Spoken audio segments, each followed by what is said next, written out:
നമസ്തേ. പ്രഥമയിൽ ചോദിക്കുന്ന പ്രധാനപ്പെട്ട 25 മാർക്കിൻ്റെ ചോദ്യോത്തരങ്ങൾ. ഇപ്പോൾ പ്രഥമ പരീക്ഷ അടുത്ത മാസം 8-ാം തീയതിയാണ്. പരീക്ഷയ്ക്ക് പോകുന്ന എല്ലാ കുട്ടികളും ഈ ഒരു മോഡൽ നന്നായി നോക്കിയിട്ട് പോവുക. ഇതിനു മുമ്പ് 23, 24, 25, 26 വർഷങ്ങളിലെ ക്വസ്റ്റ്യനൊക്കെ ഞാൻ വീഡിയോ ഇട്ടിട്ടുണ്ട്. അപ്പം നമ്മുടെ ചാനൽ ഇതുവരെയും സബ്സ്ക്രൈബ് ചെയ്യാത്തവർ ലൈക്കും ഷെയറും സബ്സ്ക്രൈബും ചെയ്യുക. ഇപ്പോൾ പ്ലേലിസ്റ്റിൽ ഇതിൻ്റെ എല്ലാത്തിൻ്റെയും വീഡിയോ ലഭിക്കുന്നതാണ്. അപ്പോൾ എല്ലാ കുട്ടികളും ഈ ലാസ്റ്റ് പേജിലുള്ള ചോദ്യങ്ങൾ ഫുൾ മാർക്ക് നിങ്ങൾക്ക് ഇതിൻ്റെ അകത്തുനിന്ന് തന്നെ എഴുതാൻ കിട്ടും. 26 മാർക്കാണ് ഇവിടെ സ്കോർ ചെയ്യാൻ പറ്റുന്നത്. അപ്പോൾ ഇവിടെ മക്കൾ ശ്രദ്ധിക്കേണ്ടത്, ഇവിടെ ഒരു പാരഗ്രാഫ് കൊടുത്തിരിക്കും. ആ പാരഗ്രാഫിൻ്റെ ആൻസർ ഇതിൻ്റെ അകത്ത് നോക്കി തന്നെ എഴുതാം. സ്പെല്ലിംഗ് മിസ്റ്റേക്കൊന്നും ഇല്ലെങ്കിൽ നിങ്ങൾക്ക് ഇതിൽ കറക്റ്റ് ഫുൾ മാർക്കും കിട്ടും കേട്ടോ. അപ്പോൾ നരേന്ദ്ര ബാബു की दुकान ठीक सड़क के किनारे थी, उसके 2 बरस का एक छोटा लड़का था. അദ്ദേഹത്തിൻ്റെ 2 വയസ്സുള്ള മകനുണ്ടായിരുന്നു. वह या तो बाप के पास दुकान में बैठा रहता, बाजार में खेलता करता. ആ കുട്ടി എന്ത് ചെയ്യുന്നു?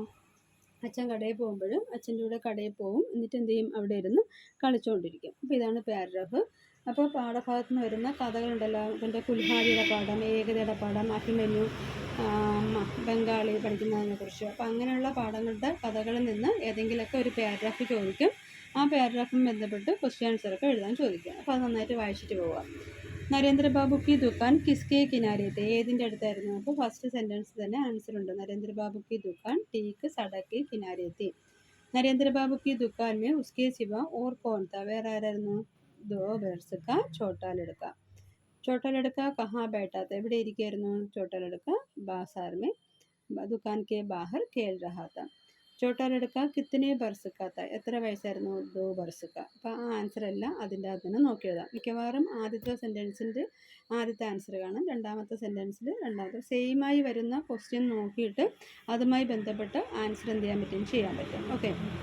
അടുത്ത് നമ്പർ എഴുതുമ്പോൾ പ്രത്യേകം ശ്രദ്ധിക്കുക. ഇതിൽ കൊടുത്തിരിക്കുന്ന രീതിയിൽ തന്നെ നമ്പർ കൊടുക്കുക. ജൈസേ യഹ് ലഡ്കി ഹേ, ഏ ലഡ്കിയാ ഹേ. യഹ് ഛത്രി ഹേ, ഏ ഛത്രിയാ ഹേ. അപ്പോൾ തെറ്റാതിരിക്കാൻ മുകളിൽ സെൻറ്റൻസ് കൊടുത്തിട്ടുണ്ട്. ആ രീതിയിൽ തന്നെ എന്ത് ചെയ്യുക? ആൻസർ ചെയ്യാൻ ശ്രദ്ധിക്കുക. റീന ചായ് പീത്തി ഹേ, റീന ചായ് പീ രഹി ഹേ.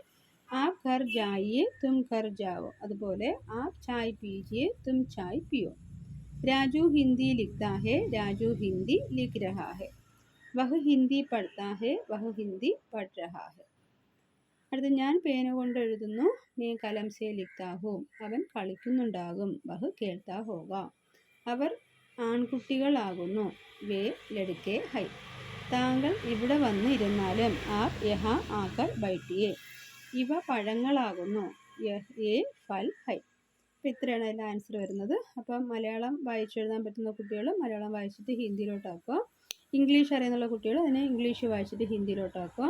തമിഴ് അറിയുന്ന കുട്ടികൾ തമിഴ് വായിച്ചിട്ട് ഹിന്ദിയിലോട്ടാക്കുക. അപ്പോൾ ഇവിടെ നമുക്ക് വേണ്ട ആൻസർ ഹിന്ദിയാണ്. ഏറ്റവും ലാസ്റ്റത്തത് ഹാൻഡ് റൈറ്റിംഗ് ആണ്. നല്ല നീറ്റായിട്ട് എഴുതുകയാണെങ്കിൽ 4 മാർക്ക് സ്കോർ ചെയ്യാൻ പറ്റും. അപ്പോൾ ഇതേ രീതിയിലാണ് വരുന്നത്.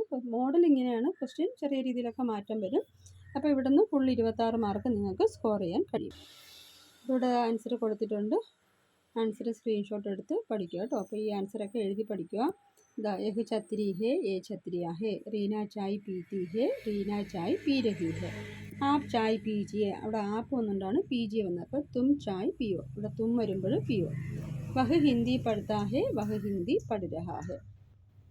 ഇനി ഇവിടെ മലയാളത്തിലും ഇംഗ്ലീഷിലും കൊടുക്കാനുള്ളതൊക്കെ കൊടുത്തിട്ടുണ്ട്. മേം പെൻ സേ ലിഖ്താ ഹോ. വഹ് ഖേൽ രഹാ ഹേ. വേ ലഡ്കേ ഹൈ. കൃപയാ യഹാ ആകർ ബൈഠ് ജായിയെ. യേ ഫൽ ഹേ. അപ്പോൾ ഇത്രയാണ് ആൻസർ. അപ്പോൾ ഇത് നന്നായിട്ട് എഴുതി പ്രാക്ടീസ് ചെയ്യുക. മുൻ വർഷത്തെ ഒരുപാട് ക്വസ്റ്റ്യൻസ് കൊടുത്തിട്ടുണ്ട്, അതൊക്കെ നോക്കി പഠിക്കുക. അപ്പം എല്ലാവർക്കും ക്ലാസ് മനസ്സിലായെങ്കിൽ ലൈക്കും ഷെയറും സബ്സ്ക്രൈബും ചെയ്യുക. നിങ്ങളുടെ അഭിപ്രായങ്ങൾ അറിയിക്കുക. അടുത്തൊരു വീഡിയോയുമായി വരുന്നവരെ എല്ലാവർക്കും നമസ്തേ.